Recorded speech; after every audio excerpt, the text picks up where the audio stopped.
जैसे देख सकते हैं कि राहु है ऐसे नशे का कारक। अच्छा। हाँ, राहु अगर किसी का विकार हो जाए नशा कराएगा और बहुत कराएगा और वो वीक हो जाएगा, विकार कराने और फिर सारे सीधा उसके हम रिश्ते सीता जी की शादी हुई, उसके बाद राम जी को कंटैक्ट वनवास जाना पड़ा। तो कोई भी हम शादी कर रहे हैं तो वहाँ पे प्लैनेट्स को एक्टिवेट डीएक्टिवेट कर रहे हैं। मंगलसूत्र बांधना मंगल एकादशी और कि बहुत से लोग बोलते हैं ना कि मैंने इतने लोगों का भंडारा कराया। हाँ, हमारे पास इतना पैसा नहीं है कि हम 1000 2000 लोगों को खाना खिला सकें, लेकिन इतनी बुद्धि तो है। दर्शकों, आज हमारे पास धीरज वौर जी हैं, जो एक astrologer, certified hypnotherapist and life coach है। और आज हम उनसे बात करेंगे कि कैसे प्लैनेट्स और हमारे कर्म, हमारी हेल्थ, हमारे रिलेशनशिप और हमारी जॉब को इफेक्ट करते हैं। तो नमस्ते धीरज जी, आप कैसे हैं? मैं तो समझ जाऊँ कैसे। बस एकदम ठीक धीरज जी। हमारा जो पॉडकास्ट है, हम इसमें ये जानना चाहते हैं सर कि जैसे आज की कपल्स हैं, जो हमारे वर्किंग कपल्स हैं और जो अपने काम में व्यस्त हैं, और उनका जो रिलेशनशिप है वो कैसे आज की डेट में ग्रहों पे और प्लैनेट्स पे डिपेंडेंट रहता है सर। तो इसके बारे में थोड़ी चीज़ बताएं। सर पूरा प्लैनेट्स पर डिपेंड नहीं होता है, कुछ कर्मास का भी इसमें पार्ट रहता है। मैं इसमें बता सकता हूँ जैसे कि अब ब्रेकअप है तो ब्रेकअप के लिए मेन प्लैनेट्स होते हैं, वो राहु हो गया, वीनस हो गया और आपका मून वीक हो गया। अगर मून वीक है तो वहाँ का ब्रेकअप होने ही होना होता है। सपोज दैट जैसे कि अभी मून वीक है तो वहाँ पे ट्रस्ट इश्यूज आएंगे, ट्रस्ट इश्यूज हो या और आपका हो गया जैसे इमोशंस स्टेबल नहीं होते, वहाँ पे इमोशंस अनस्टेबल हो जाते हैं। तो वहाँ पे मेजर इश्यू अगर ब्रेकअप्स का हो रहा है, डिवोर्स का हो रहा है, तो पार्ट इन प्लैनेट्स का होता ही होता है वहाँ पर। तो जैसे एक इंसान के सबसे बड़ी रिलेशनशिप प्रॉब्लम का असली कारण ग्रह होते हैं या उनके कर्म होते हैं? सर मैं वही बताना चाह रहा था कि ग्रह वो हमको कहीं ना कहीं डायरेक्शन देते हैं, ट्रिगर करते हैं। कर्मा हमको उनको हम कर्मा के थ्रू बीच में जैसे कि कोई भी पार्ट है, अभी हमने प्लेनेट है, प्लेनेट्स में वहाँ पे आपको ट्रिगर किया, कर्मा के थ्रू हमने उस पर एक्शन किया। इस तरीके से हमारा पूरा मेजर पार्ट रहता तो सर हमें ये समझाइए कि जैसे हस्बैंड और वाइफ का एक रिलेशनशिप है, और उससे पहले, जैसे रिलेशनशिप होने से भी पहले हस्बैंड वाइफ का वो मिले होंगे, वो उनका एक रिलेशनशिप रहा होगा, फिर उस रिलेशनशिप के बाद उन्होंने शादी की होगी। तो इसका सर ग्रहों से कैसे संबंध रहता है कि वो सारा कैसे मैनिफेस्ट होके बनता है? है। मैं जैसे बताना चाहूँ जैसे कि कोई भी रिलेशन है जो शादी से पहले बना हुआ है, अब देखिए शादी से पहले आपके प्लैनेट्स क्या वर्क कर रहे हैं, मेरे वाले प्लैनेट्स क्या वर्क कर रहे हैं, वो डिपेंड करता है। दो पार्टनर है, दोनों के प्लैनेट्स क्या क्या वर्क कर रहे हैं। अब हम कोई भी रिचुअल्स करते हैं, जैसे कि मेजर रिचुअल्स होते हैं, वो हमारे मेजर रिचुअल्स में हमारे ग्रह एक्टिवेट और डीएक्टिवेट हो जाते हैं।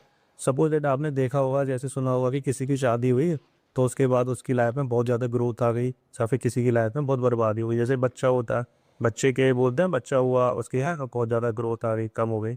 अब शादी हुआ, शादी पे मंगलसूत्र बांधा तो मंगल एक्टिवेट और डीएक्टिवेट हुआ।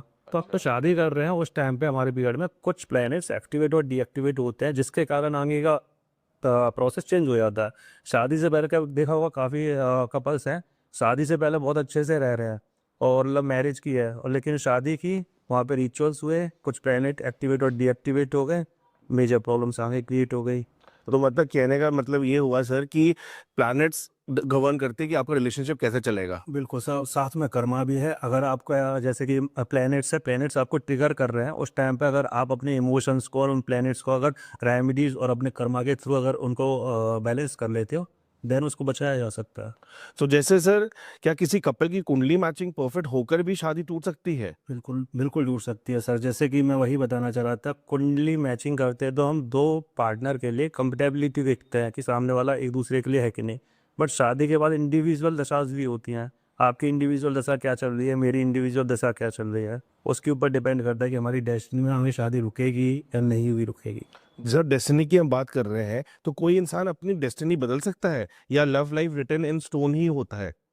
डेस्टिनी तो खैर नहीं बदली जा सकती, बट उसमें हम ये कर सकते हैं, जैसे कि डेस्टिनी है और हमारा डायरेक्शन को चेंज कर सकते हैं। हमारी मंजिल वही है, बस हम पाथ चेंज कर लेंगे, डायरेक्शन चेंज कर लेंगे, और कह सकते हैं कि हम कर्मा के थ्रू और रेमेडीज के थ्रू, तंत्र मंत्र या भक्ति के थ्रू वहाँ पर हम अपनी स्पीड कम ज़्यादा कर सकते हैं किसी भी मंजिल को पहुँचने के लिए। वहाँ तो ये पॉसिबल है। तो सर जैसे आज मैं एक सिंगल लड़का हूँ, मेरा अभी कोई रिलेशनशिप नहीं है, तो मुझे क्या चीज़ें करनी चाहिए कि कोई मुझे मेरा ऐसा पार्टनर मिले जो मेरे साथ वो रहे, प्लस मैं उससे शादी भी करूँ तो वो अच्छी मेरी शादी चले, हमारा बच्चा भी अगर पैदा हो तो उसके भी कर्म और उसके भी प्लैनेट्स हमारे इन्वॉल्व होकर हमारी एक अच्छी ज़िंदगी रहे। तो इसका एक प्रोसेस तो बताइए सर। हाँ, सो मैं इसके लिए बताऊँ, सबसे पहले अगर आप कोई अच्छा पार्टनर को अट्रैक्ट करना चाहते हो तो उसके लिए सबसे अच्छा है कि आपको वीनस स्ट्रॉन्ग होना चाहिए आपके चार्ट में। अगर वीनस स्ट्रॉन्ग नहीं है तो उसको स्ट्रॉन्ग कीजिए रेमेडीज़ के थ्रू। और आप चाहते हैं कि आपके और उनके बीच में एक इमोशंस और म्यूचुअल अंडरस्टैंडिंग भी होनी चाहिए, तो वहाँ के लिए आपको मून भी आपको बैलेंस करना चाहिए। अगर मून और आपका वीनस स्ट्रॉन्ग है तो आप एक अच्छे पार्टनर को अट्रैक्ट कर सकते हैं।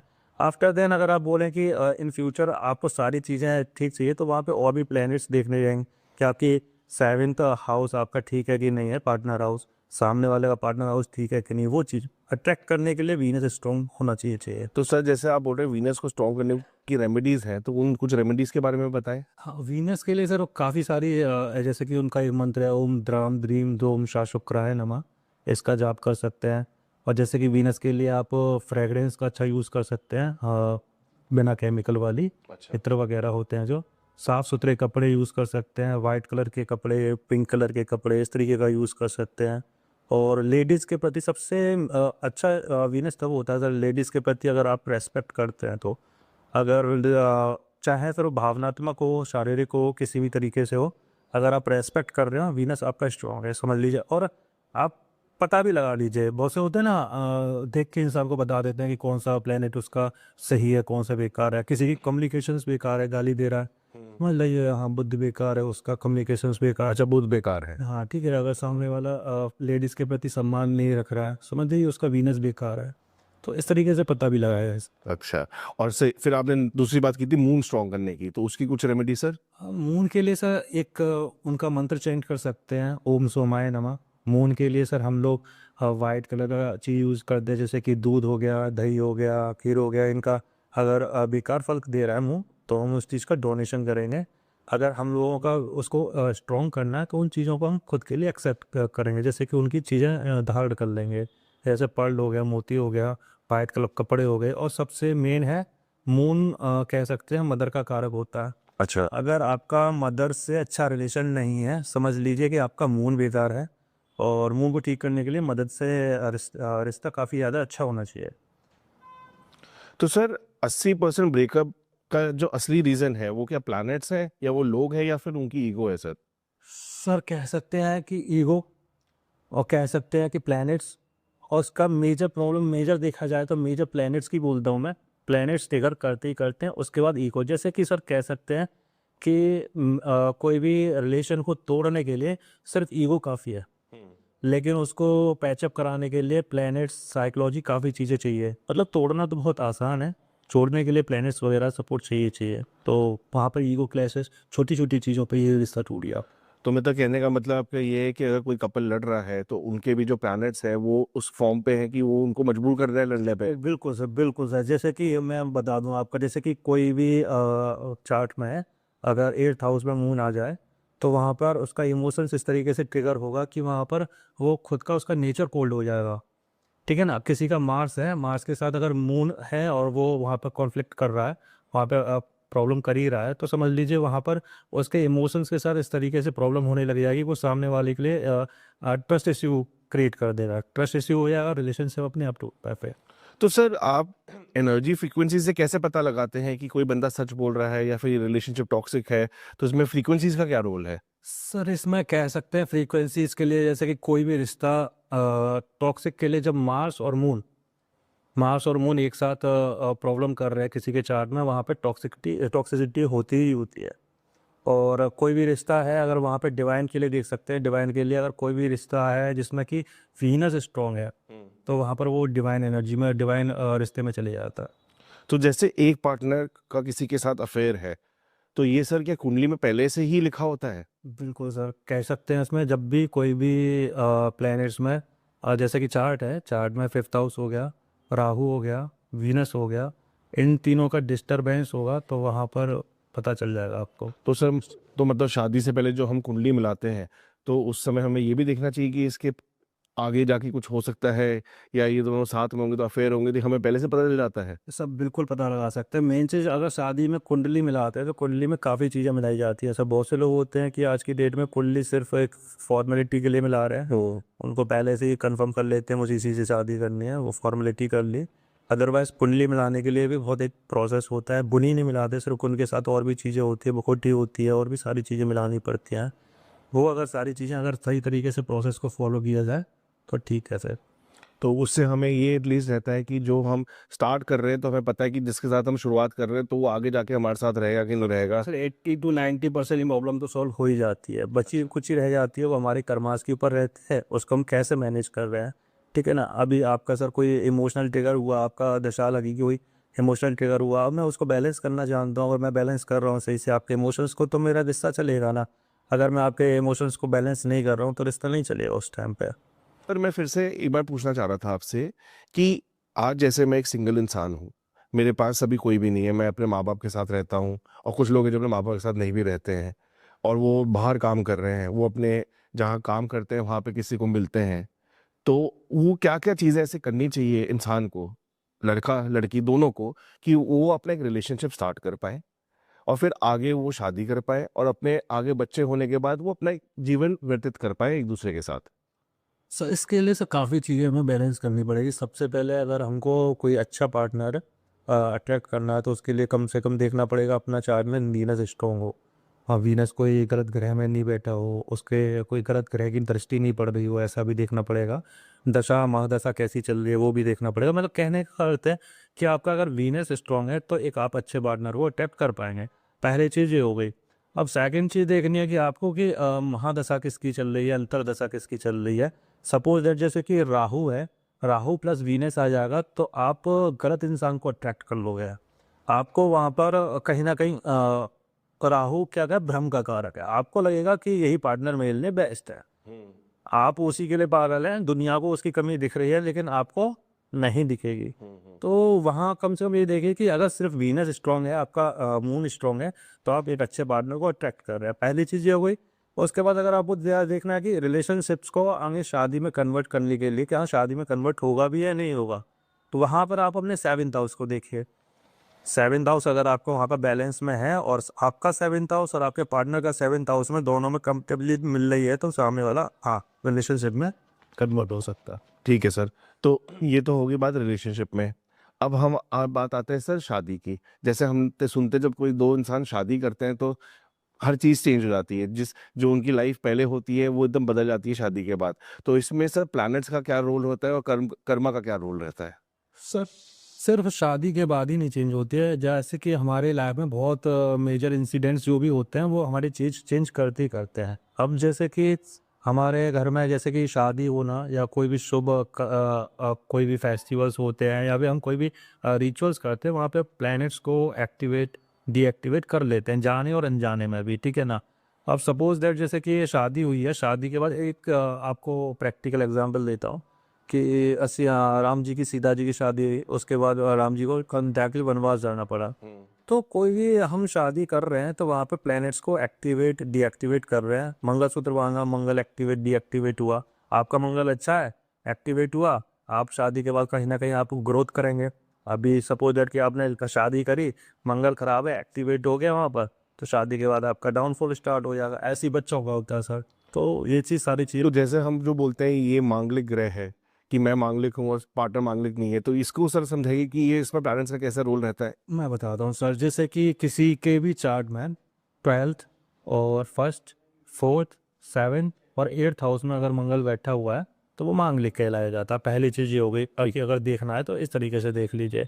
अभी मांगलिक की शादी सिर्फ मांगलिक से करने की वजह ये है कि जो भी मांगलिक होता है सर, तो मंगल है ना बहुत एनर्जी का कारक है। जी। अगर आप मांगल हैं तो आपकी एनर्जी बहुत हाई लेवल की होती है। अगर आपने पार्टनर चूज कर लिया ऐसा जो मांगलिक नहीं है तो वो आपकी एनर्जी को संभाल नहीं पाएगा। अच्छा। तो वो एनर्जी को बैलेंस करने के लिए मांगलिक की शादी मांगलिक से कराई जाती है। आपका ईगो आपकी एनर्जी वही संभाल सकता है, सामने वाला खुद मांगलिक को, अदरवाइज वो ही नहीं संभाल पाएगा। क्योंकि हम देखते हैं सर शादी से पहले कोई जो नॉन मांगलिक होता है उसकी किसी पेड़ से शादी करा देते हैं, कुछ वो करते हैं, तो ये रेमेडीज है उसको करने के लिए? मेडिसेशन वहाँ पे हम मंगल की एनर्जी को थोड़ा डाउन करते हैं ताकि दोनों में बीच में मिसअंडरस्टैंडिंग्स और ब्रेकअप्स और डिवोर्स, ये सारी चीज़ें हालात पैदा ना हो। तो सर ये परमानेंट सोल्यूशन होता है? परमानेंट सॉल्यूशंस तो नहीं होता है सर, बीच बीच में जैसे कि एनर्जी जब भी महादशा लगेगी उस टाइम पे आपको दोबारा से वो रिचुअल्स को दोबारा से फॉलो करना पड़ता है। तो सर ये हमने बात करी जैसे शादी के समय एक अच्छा वो रह गया। अब सर शादी चल रही है, कुछ लोगों की तो शादी चलते हैं और कुछ लोगों की शादी में बड़ी अड़चनें रहती हैं। तो सर इसमें क्या प्रॉब्लम होती है? वहाँ सर देखना पड़ेगा, जैसे कि आपका जैसे ज़्यादातर प्रॉब्लम होता है लड़की की शादी के लिए हमको देखना पड़ता है जुपिटर, और लड़के की शादी के लिए देखना पड़ता है हमको वीनस। वीनस तो यहाँ पे हमको देखना पड़ेगा कि हमारी शादी में कौन सा प्लैनेट प्रॉब्लम कर रहा है, ठीक है ना। अभी मान के चलिए वीनस प्रॉब्लम कर रहा है और हम रेमेडी कर रहे हैं सर सैटर्न की, तो चीज़ें हमको समझ में नहीं आएंगी। ये सारी ज़्यादातर लोग गलतियाँ ये करते हैं कि रेमेडीज़ गलत, यूट्यूब्स वगैरह स्क्रॉल कर रहे हैं, दिखा रहे हैं कि रिश्ता अच्छा करने के लिए ये रेमेडी कर लो। सर वो जनरल रेमेडीज़ है, अभी उन्होंने बताई हुई है वीनस की रेमेडी, और आपका प्रॉब्लम कर रहा है सैटर्न, तो आप सैटर्न की रेमेडीज़ करेंगे ना, वीनस की कर रहे हो फिर बोल रहे हैं कि रेमेडीज़ से कुछ नहीं होता। सर होता है, लेकिन आपको हर केस में सिचुएशंस अलग हैं, सबके चार्ट्स अलग हैं। आपकी लाइफ में अगर शादी में कोई प्रॉब्लम कर रहा है प्लैनेट्स, तो वो ग्रह अलग हैं, और दूसरे की में कर रहा है वो ग्रह अलग है, तो आपको उसकी स्पेसिफिक रेमेडीज करनी पड़ेगी सर। समझ गया सर। तो सर आपके जैसे कोई बंदा या कोई औरत आप रिलेशनशिप में एक अफेयर रखते हैं या किसी के साथ एक अलग रिलेशनशिप रखते हैं, तो वो भी क्या हमें पहले से पता चल जाता है? सर किसी के चार्ट में देखिए, वहाँ पर अगर राहु, वीनस और उनका 5th हाउस अगर ये डिस्टर्ब्ड है, तो एक्स्ट्रा मैरिटल अफेयर्स होना ही होना है, इसको चेंज नहीं कर सकते हैं। उसी वो रेमेडी नहीं होती सर? सर रेमेडीज़ क्या है, वहाँ पर प्लैनेट्स एक्टिवेशन डीएक्टिवेशन किया जाता है। अब जैसे कि कुछ प्लैनेट्स हैं जो आपको बेकार फल दे रहे हैं, वहाँ पर यही चीज़ हम लोग करते हैं सर। जो हम लोग करते हैं वो वही करते हैं कि अगर किसी को आपका प्लैनेट है कोई बेकार फल दे रहा है, तो वहाँ पर उस प्लैनेट को उसकी चीज़ों को डोनेट करके और सारे रिचुअल्स करके उनको डीएक्टिवेट किया जाता है। अब आपकी नौकरी नहीं लग रही है, ठीक है ना, तो कोई चीज़ें प्रॉब्लम कर रही है, तो वहाँ पर क्या है कि आपका 9th हाउस मान के चले डेस्टिनी हाउस है, वो डीएक्टिवेट चला है कि वहाँ पे आपको हर्डल्स आ रहे हैं, तो वहाँ पे क्या करेंगे हम 9th हाउस पे एक्टिवेट करेंगे, जो प्लैनेट्स पे प्रॉब्लम कर रहा है उसको डीएक्टिवेट करेंगे, जो प्लैनेट्स आपको सपोर्ट नहीं कर रहा है और उसको सपोर्ट चाहिए आपको, तो उसको एक्टिवेट करेंगे। यही रिचुअल्स है, इसी को रेमेडीज कहते हैं। तो सर कुछ एग्जांपल बताइए जिनको, जो रियल लाइफ एग्जांपल नहीं होते, आपके कोई क्लाइंट्स होंगे जिन्होंने आपकी मदद मांगी होगी, जिनके रिलेशनशिप अच्छे नहीं चल रहे होंगे, तो हमारे दर्शकों को थोड़ा बताइए कि सर आपने कैसे उनकी मदद करी और क्या उनकी प्रॉब्लम चल रही थी जिस, और आपने उनको कैसे उसको ठीक करा? सर अभी मेरे पास बहुत सारे एग्जांपल्स हैं डिवोर्स के, तो काफ़ी ज़्यादा केसेस आए हुए हैं अभी मेरे पास फिलहाल में। अभी मैं बताता हूँ, गुड़गांव का ही है, गुड़गांव में, लेकिन वो लेडी है वो दुबई शिफ्ट हो चुकी थी। ठीक है। तो अभी मेरे को उन्होंने कॉन्टेक्ट किया आज से 1.5 या 2 महीने पहले। तो उन्होंने, उनका था क्या, उनके 2 बच्चे थे और एक लड़का एक लड़की।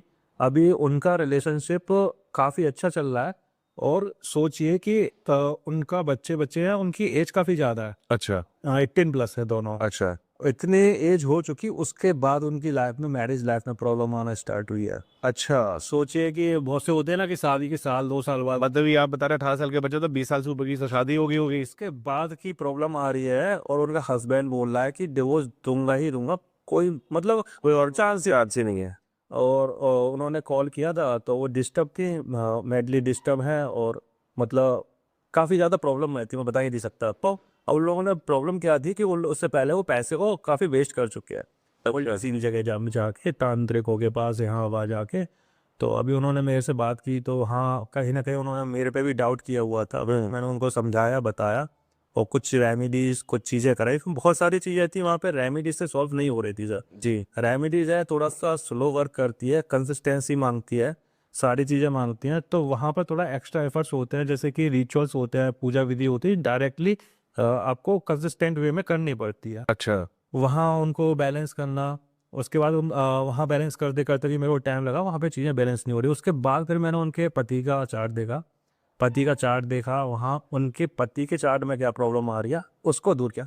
वाइफ के चार्ट में प्रॉब्लम नहीं है, पति के चार्ट में प्रॉब्लम है, उसको दूर करने के बाद सारी चीज़ें केस सॉल्व हुआ। तो वहाँ एक और है सर, मेरे पास एक और केस है। उस केस में वो साउथ का पर्सन था। साउथ इंडिया का। हाँ तो उनका क्या था, उनको हिंदी नहीं आ रही है, और इंग्लिश उनका बहुत वीक है। साउथ इंडियंस की तो इंग्लिश तब भी ठीक होती है सर। नहीं, उनका मतलब एजुकेटेड नॉन एजुकेटेड फर्क पड़ता है सर। तो उनका इंग्लिश भी प्रॉब्लम था, तो वहाँ पर अब वो ट्रांसलेशंस का यूज़ कर रहे हैं और मैं भी अपना संभाल रहा था। तो स्टार्टिंग मेरी कैसे हुई, उन लोगों उन्होंने नॉर्मली मैसेज किया हुआ कि शादी वगैरह का प्रॉब्लम चल रहा है और उनकी बीवी चली गई है और 4-5 महीने से वापस नहीं आई है और वो भी पैसे वेस्ट कर चुके हैं, ऐसा कुछ बताया उन्होंने। अब मैंने धीरे धीरे उनको गाइड किया, धीरे धीरे समझाया। अभी उनको धीरे धीरे मेरे पर ट्रस्ट भी आने लगा। वहाँ पर सारी मेरे को रेमेडीज़ कराने में, सारी चीज़ कराने में काफ़ी ज़्यादा प्रॉब्लम हुई थी क्योंकि वहाँ पर एक लैंग्वेज बैरियर था। बट अभी वो सॉल्व हो चुका पूरी तरीके से। वहाँ पे सर 2 हियरिंग हो चुकी थी, पुलिस केस कर चुकी थी उनकी वाइफ।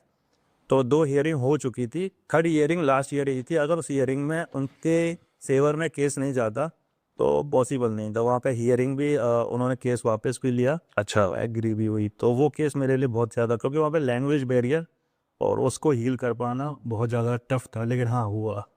तो ये तो सर हमने बात करी रिलेशनशिप में डाइवोर्स की केसेस की। कुछ और भी तो सर आपके पास अलग तरीके के केसेस आते होंगे जो रिलेशनशिप में कुछ अलग तरीके की प्रॉब्लम्स आती होंगी जिसको आपने सॉल्व किया होगा। सर एक था मेरे पास डेट का, तो वहाँ पर उन पे काफ़ी ज़्यादा कर्जा हुआ था। अच्छा, फाइनेंशियल प्रॉब्लम थी। फाइनेंशियल प्रॉब्लम थी। वहाँ पर क्या है, उनका मतलब बिजनेस डाउनफॉल में जा रहा है, वो कर्जा लेते जा रहे हैं, डाउनफॉल में जा रहा है, कर्जा कर जाता। उन्होंने रैंडमली कांटेक्ट किया हुआ था।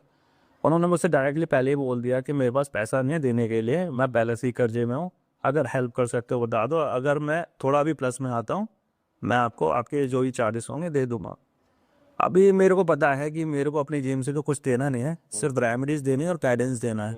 अगर मेरे गाइडेंस से सामने वाले का भला हो भी जाए और ये चार्जेस ना भी दे तो अभी कोई दिक्कत नहीं, वो दे दे तो अभी ठीक ठीक ठीक है ना, मेरे को तो सिर्फ गाइडेंस दे।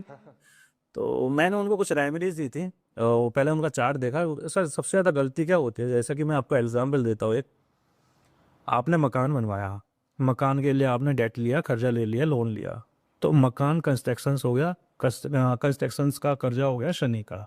शनि, तो कर्जे को हम शनि से। नहीं सर, अभी आपने शादी कराई हाँ, बेटी की, उसके लिए कर्जा लिया, वो हो गया मंगल का। वो हो गया मंगल का, ठीक है। कि आप मांगलिक कार्यक्रम कार्य कर रहे हैं कि तो मंगल का कर्जा हो। समझ गया। आप अपने एंटरटेनमेंट के लिए खर्चा कर रहे हो, वीनस का कर्जा हो गया। अच्छा, तो हाँ, मतलब घर खर्चे का भी एक प्लैनेट से रिलेशन है। नॉर्मल सी बात है सर। अच्छा, हाँ, वहाँ पर क्या उन्होंने जो रेमेडीज फॉलो की हुई थी वो रैंडमली जनरल रेमेडीज की हुई थी। अभी उनका मैंने देखा हुआ कि प्रॉब्लम कहाँ आ रही है। उनका शनि था, 4th हाउस में था। तो सबसे बड़ी प्रॉब्लम थी ये कि 4th हाउस में शनि है, तो मतलब ये अपने नाम पे कुछ चीज़ें वो ले ही नहीं सकता। अच्छा, अगर अपने नाम पे जो जो चीज़ें लेता जाएगा वो सारी चीज़ें उसकी डाउन डाउन होते रहेंगी। वो सारी चीज़ें देखी। तो उनको कुछ रेमेडी दी थी मैंने 41-43 डेज़ की, वो की और काफ़ी ज़्यादा फ़ायदा हुआ उनका। और मैं सच बताऊँ कि एक मेरा जो जनरल चार्ज है जिससे मैं चार्ज लेता हूँ सबसे, उससे ज़्यादा ही पे किया उन्होंने मेरे को लास्ट में। तो मेरे को भी खुशी है, अभी भी कनेक्टेड हैं वो और अभी भी वो रेमेडीज़ कर रहे हैं। दूसरा उन्होंने बिज़नेस स्टार्ट किया है और उसमें क्या किया है, जैसे कि मैंने बताया ना कि अपने नाम पे वो ले नहीं सकते। तो वो जितना भी पैसा आएगा, अगर वो उनके अकाउंट में आ रहा है ना तो डेट में कन्वर्ट होते जाएगा। अच्छा, तो उनको यही मैंने एक अलग से बताया हुआ कि पैसा जो भी आ रहा है ना, बेटी के अकाउंट में रखो। उसी के नाम पे सब कुछ हरा। सब कुछ माँ के नाम पे, बेटी के नाम पे या फिर अपने वाइफ के नाम पे रखिए, आपकी ग्रोथ होगी होगी, गारंटेड है। तो ये सारी चीज़ें देखनी पड़ती है, चार पे प्रॉब्लम कहाँ आ रही है सर। तो सर कहने का मतलब ये है कि हम तो रिलेशनशिप की अभी बात कर रहे थे, प्लैनेट्स की। अब हम बात करेंगे सर फिर अब फाइनेंस की। तो सर अब बताइए, प्लैनेट्स, कर्म, आपका डे टू डे चीज़ें, एक फाइनेंशियल पॉइंट ऑफ व्यू से हम किसी को ग्रोथ करनी है अपने लाइफ में। बहुत लोग होते हैं जो स्ट्रगल करते हैं अपनी जॉब में सर, बोलते हैं कि नहीं मुझे अब जॉब नहीं करनी, मुझे अपना खुद का बिजनेस स्टार्ट करना है। और हम यहाँ पे उल्टा भी देखते हैं कि बहुत लोग बिजनेस करते हैं और उनके बिजनेस से चलते नहीं है। तो सर हम आप ये बताएं कि किसको कैसे क्या करना चाहिए। ऐसा तो है नहीं कि जॉब गलत है। अब किसी को अपनी जॉब अच्छे से करनी है और वो जॉब में अच्छा करते रहे, तो वो क्या प्लैनेट्स फॉलो करे, क्या रेमेडीज फॉलो करे, तो इसके बारे में सर थोड़ा बताइए। सर इसमें बता दूँगा, इसमें सबसे पहले चार्ट देखेंगे तो चार्ट में देखेंगे कि आपका 10th हाउस होता है कि हम क्या करने वाले हैं इन फ्यूचर, हमारे कर्मा का, हमारे प्रोफेशन का। तो वहाँ देखेंगे अगर उसका कारक कौन है सर। उसका कारक है आपका बुध है, कौन है, वो प्लैनेट्स के ऊपर डिपेंड करेगा। उसके फील्ड के हिसाब से आप पहले अपना प्रोफेशन चुनिए, चाहे सर वो जॉब का हो, या बिजनेस का, एकदम ठीक बात। प्रोफेशन हो गया।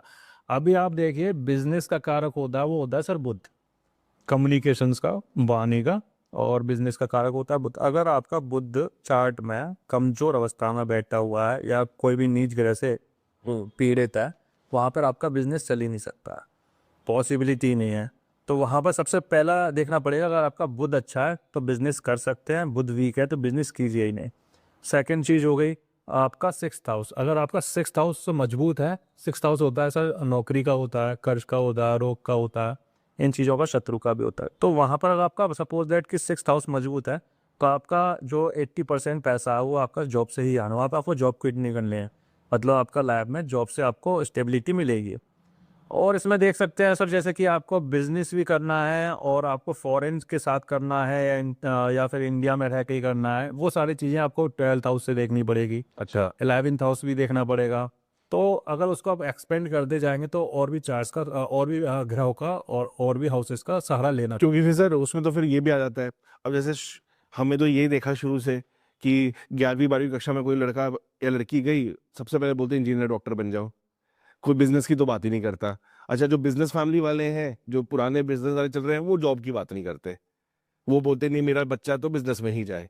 तो सर अपने क्या बोलते पुश्ते जो हमारी चलते आई हैं उससे भी ग्रहों का फर्क पड़ता है कि बहुत लोग बोलते हैं कि मैं तो बिजनेसमैन हूँ, मेरा बेटा भी बिजनेसमैन, मैंने मेरा नीचे का बेटा भी बिजनेस, वो चलते खानदानी चलते आ रहा है, पर हम बहुत बार देखते हैं कि वो बिजनेस डूब भी जाते हैं और कुछ बढ़ भी जाते हैं। तो इसमें ग्रहों का क्या वो है? सर नॉर्मल सी बात है, अब इसमें थोड़ा सा आप लॉजिकल भी लेंगे, प्लैनेट्स तो मैं बताऊंगा ही बताऊंगा।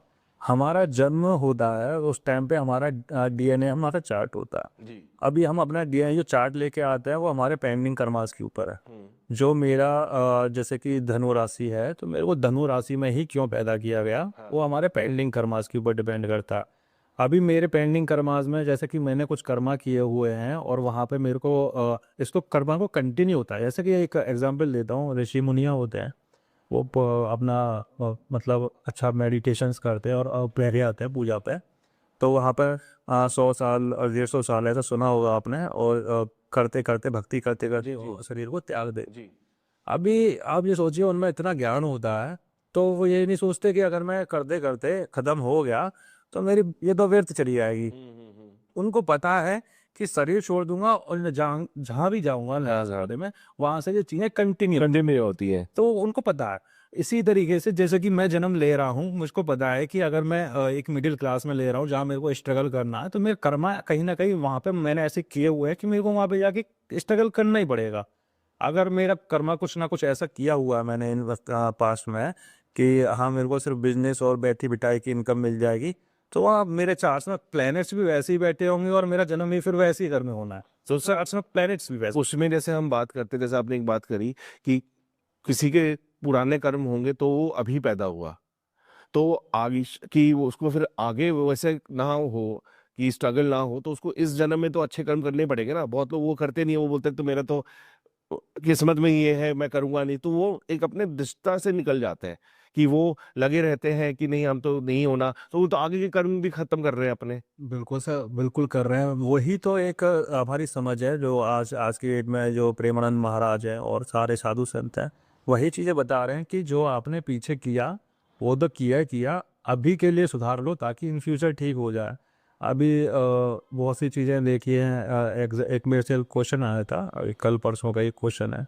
तो लड़का है, लड़का मेरे से बोल रहा है पूजा करने बैठता हूँ और हनुमान जी की, तो वहाँ पर क्या है कि मेरे माइंड में कुछ विचार गलत आते हैं। अच्छा और ये हर बार का है कि मैं जब भी चालीसा पढ़ता हूँ और मेरे दिमाग में विचार इतनी स्पीड से गलत गलत दिमाग में और आंखों में घूमते हैं कि मैं हनुमान चालीसा पर फोकस नहीं कर पाता हूँ।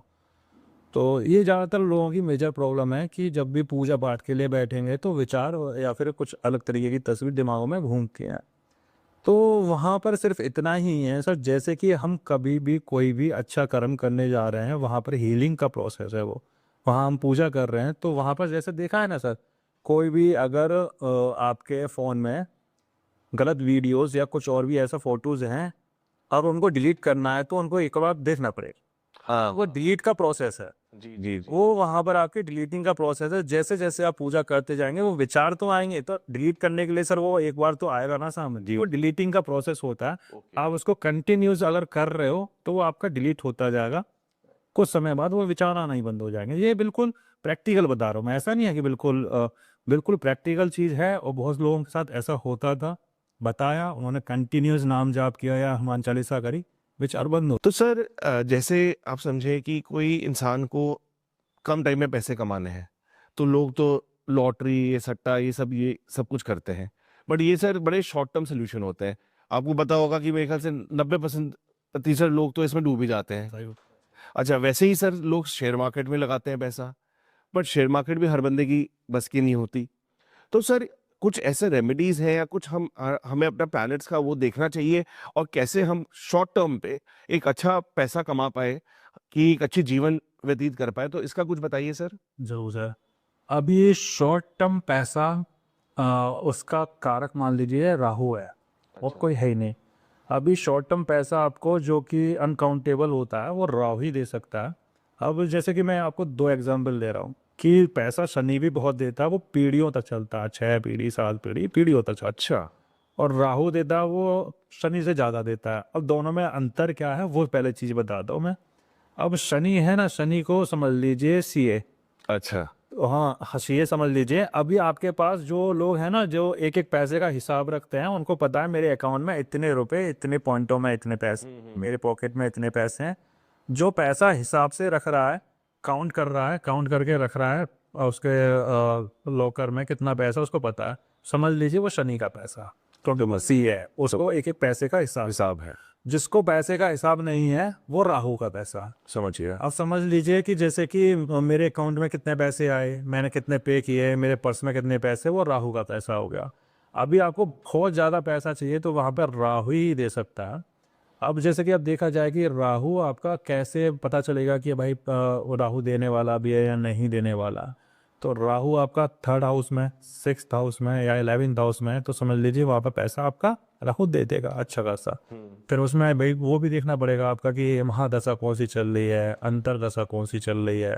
आपका सडन मनी का हाउस होता है 8th हाउस, वो भी देखना पड़ेगा। अभी आपको देखना है जैसे कि सपोज दैट कि लॉटरी के लिए बात कर रहे हैं, लॉटरी ले रहे हैं, जो भी ले रहे हैं, या आप शेयर मार्केट कर रहे हैं, तो शेयर मार्केट में आपका एंट्री कब ले रहे हो, एग्जिट कब ले रहे हो, ये सारी चीज़ें देखनी पड़ेगी आपको। एंट्री टाइम तुम्हारा है वो राहु का है, वीनस का है, या फिर मून का है, उनके ऊपर डिपेंड करता है सर। समझ गया। तो इसमें सर राहु का, जैसे आप बता रहे हैं, पैसे, अंधा पैसा कमाने के लिए राहु का ही आपको करना पड़ेगा। तो सर आज की डेट में हम बहुत सुनते हैं राहु और केतु, ये प्लान की इनकी बहुत चर्चाएं चलती हैं। तो ये कैसे प्लैनेट्स हैं सर, कि इनके लिए क्या करते हैं लोग, और ये कैसे हमें इन्फ्लुएंस करते हैं? सर स्टोरी तो सबको ही पता है, बट मैं आपको बिल्कुल वैसे बताता हूँ एक्स्ट्रा में, कि राहु हो गया सर सर के ऊपर का, ठीक है, केतु हो गया नीचे का। अभी राहु का नेचर कैसा है, उसको भूख है हर चीज़ के लिए। अब ये पता चलेगा आपको, जैसे कि राहु को ब्रांड पसंद है, उसको ये भी चाहिए वो भी चाहिए, सारी चीज़ें पसंद है। उसको फ़ोन चाहिए, महंगा चाहिए, जो भी चाहिए ब्रांडेड चाहिए। उसका पेट कभी नहीं भरता, वो धरती भी खा ले, सब कुछ खा ले। और केतु है सर, केतु है मोक्ष का धारक। केतु का ऊपर का नहीं है, सेंसेस नहीं है, माइंड नहीं है, वो छोड़ता है सारी चीज़ों को। जैसे कि सपोज दैट, जैसे आपने संत देखे हैं ना, उनका लगन भाव में केतु होता है, और जब भी कोई लगन भाव में केतु है और उसका टाइम पीरियड आता है एक्टिवेशन का, उसकी दशा मंत्र दशा लगती है, वो दुनिया से मोहमाया से त्याग देता है, छोड़ देता है। अभी मेरे को ऐसे मन कर रहा है कि हाँ, कि मैंने ये भी छोड़ दो, मोहमाया बेकार है, सारी बेकार है, उसका मतलब समझ लीजिए केतु स्ट्रॉन्ग है और राहु वीक है। अभी मेरे को लग रहा है कि शॉर्ट टर्म पैसा कमाना, दिमाग घूम रहा है कि इसको ऐसे फंसाएंगे और इसको ऐसे पैसे निकल आएगा, समझ लीजिए राहु।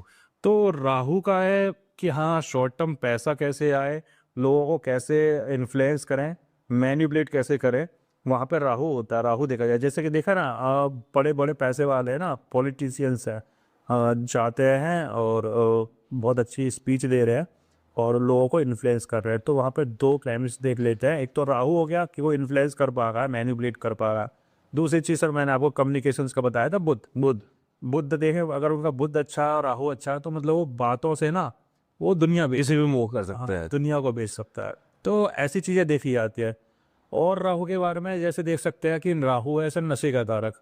अच्छा। हाँ, राहु अगर किसी का विकार हो जाए, नशा कराएगा, और बहुत कराएगा और वो वीक हो जाएगा, बेकार करा देगा और फिर सारी चीज़ें उसकी डिस्टर्ब। राहु का एक और चीज़ बताता हूँ सर मैं आपको। राहु का पैसा टिकता नहीं है, शनि का पीढ़ियों चलता है, राहु का टिकेगा नहीं। राहु अपनी दशा महादशा में आपको इतना दे देगा कि आपका खुद ही सोचेंगे कि भाई मैं कहाँ से कहाँ रखूँ, क्या करूँ। लेकिन जब उसका टाइम जाने का होगा ना, सारी चीज़ें लेते हुए जाएगा और साथ में इंटरेस्ट लगा लेगा अपना। तो उसने दिया तो वो लेते हुए जाता।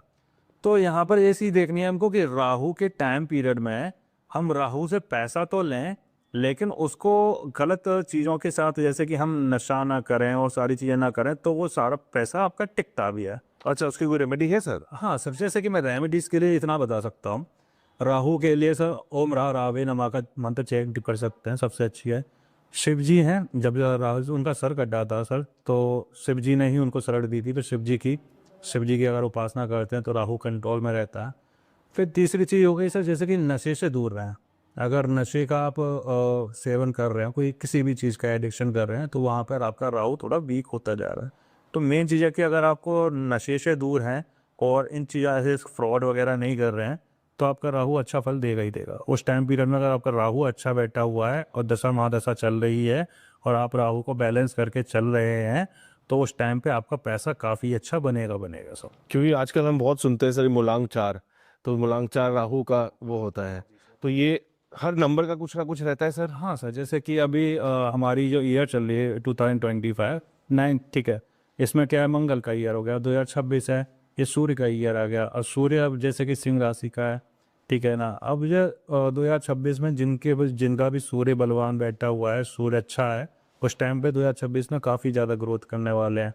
अभी जिनका सूर्य नीच बैठा हुआ है, उनको डिफेम होगा सर, अभी कंपनी से निकाल दिया जाएगा, किसी को बेइज्जत कर दिया जाएगा, रिश्ता तोड़ दिया जाएगा, तो वो वहाँ पे डिफेम होगा और किसी को फेम मिलेगा। यहाँ पे पूरा गेम फेम और डिफेम का चलेगा। बहुत लोग देखा जाएगा कि जो कुछ नहीं थे, जिनका कोई वैल्यू नहीं था, उनका ब्रांड वैल्यू बन गया, और जिनका ब्रांड वैल्यू था तो खत्म हो गया। खत्म हो गया। बड़ी बड़ी कंपनियां हैं, वो जीरो होने वाली हैं, और कुछ जीरो कंपनीज हैं बहुत बड़ी बड़ी होने वाले हैं, यह भी कंफर्म है। अच्छा, ये 2026 की प्रेडिक्शन है सर वैसे। तो इसमें कौन से लोग हैं जो बेनिफिट कर पाएंगे? जिनका सूरज का आपने बताया, तो इसमें कुछ पर्टिकुलर तरीके के मंथ्स वाले लोग हैं या कोई ज़ोडिएक साइंस है ऐसे जो कर पाएंगे? नहीं, ज़ोडिएक साइंस से तो नहीं कह सकते हैं। हर मैंने बताया था कि हर इंसान का एक अपना पर्सनल चार्ट, पर्सनल डीएनए है, तो उस चार्ट के ऊपर डिपेंड करता है कि उनका सन कहाँ है। उससे कोई नंबर से भी फर्क नहीं पड़ता सर? नहीं सर, अभी न्यूमरोलॉजी का आप बात करें कि आपका नेम, सिर्फ नेम के इफेक्ट से आपकी वैल्यू बन जाए, वो भी नहीं है ना।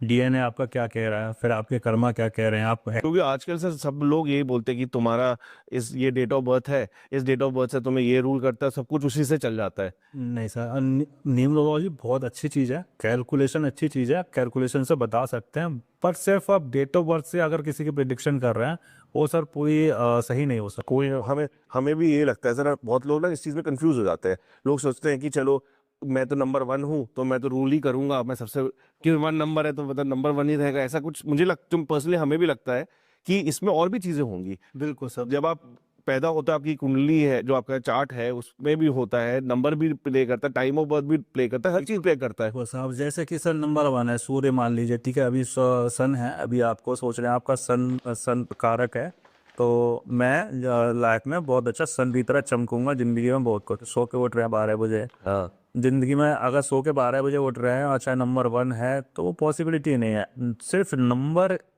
नंबर से नहीं हो सकता।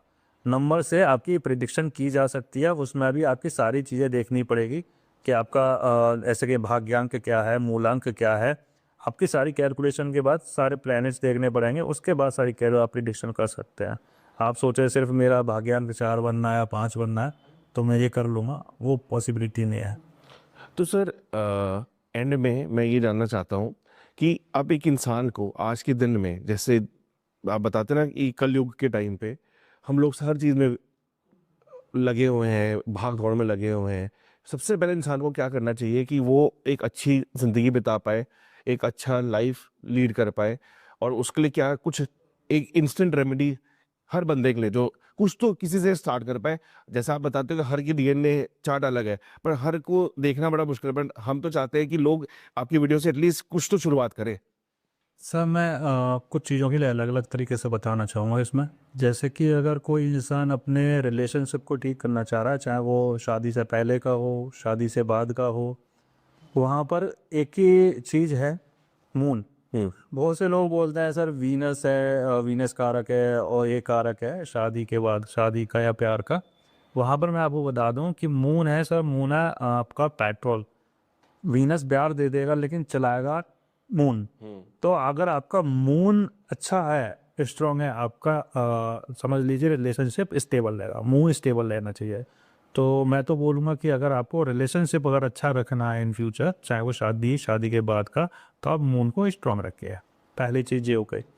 दूसरी चीज़ जैसे कि अभी सपोज दैट कि आप फाइनेंस के लिए बात करते हैं कि फाइनेंस में मैं कैसे ग्रोथ करूं, क्या नहीं करूं, तो फाइनेंस के लिए मैं देख सकता हूं सर कि बुध, कि आप बुध को और अपने 11th हाउस में जो भी मालिक है उसको अगर स्टेबल करके चल रहे हैं तो वो भी अच्छा है। साथ में सर मैं थोड़ा सा स्पिरिचुअल एडवाइज़र हूँ, तो मैं हमेशा यही बोलूँगा कि अगर उसके बाद भी अगर आपको इतनी सारी नॉलेज तो नहीं होती है सर हर इंसान को कि मैं कहाँ क्या करूँ, कौन सा चार्ट क्या करूँ, वहाँ पर सिर्फ इतना करें कि समर्पण करें अपने प्रभु के आगे, इष्ट के आगे। और समर्पण भाव सर थोड़ा सा अंदर से होना चाहिए। माफ़ी प्रार्थना है, माफ़ी प्रार्थना करें। माफ़ी प्रार्थना बहुत से होते हैं सर, मैं एक माफ़ी प्रार्थना का बहुत सारे मिरेकल्स है मेरी लाइफ में और लोगों की लाइफ में भी मैंने कराया है। सिर्फ और सिर्फ एक ही चीज़ कीजिए आप, 30-40 दिन फॉलो कीजिए। 40 दिन अगर फॉलो कर ली तो लाइफ में हम बहुत सारे आपके हर्डल्स है ना, आदि हर्डल्स तो ख़त्म हो जाएंगे। कुछ नहीं करना है, सुबह और शाम को 2 टाइम पे, सोते टाइम पे और सुबह 2 टाइम पे आप माफ़ी प्रार्थना करें कि मैं मन से, वचन से, कर्म से, वाणी से जिसको भी मैंने दुख, प्रॉब्लम, कष्ट दिया है, मैं उनसे सभी से माफ़ी मांगना चाहता हूँ। मुझे माफ़ किया जाए, माफ़ किया जाए, माफ़ किया जाए। 3 बार बोलना है सुबह, 3 बार रात को सोते में। जो भी आपने गलती की है उनको थोड़ा सा भाव के प्रति, ऐसा नहीं है सिर्फ कि पोएम की तरह रट दिया।